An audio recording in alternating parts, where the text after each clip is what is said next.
đi lên môi sợi lung tung tu kiếm lang dòng môi nghe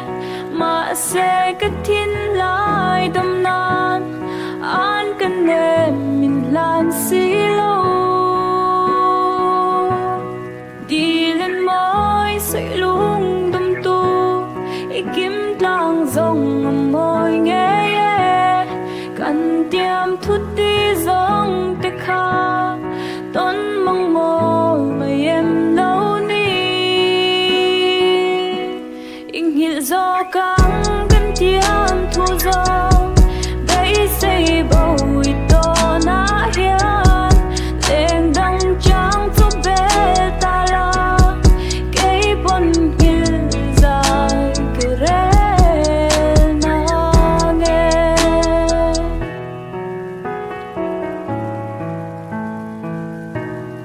qua đây cũng số lâu vậy tuần đi bộ lâu hair mà sẽ cả thiên lại tin na rồi lăn dài cái rel to long thế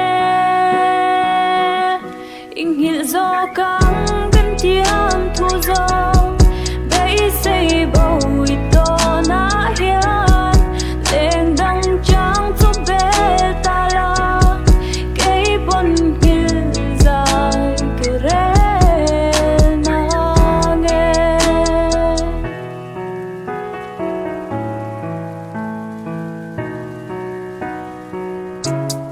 cần tiêm địa thu dòng từ khá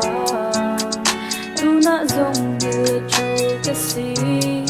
lên đăng trắng giúp bé ta la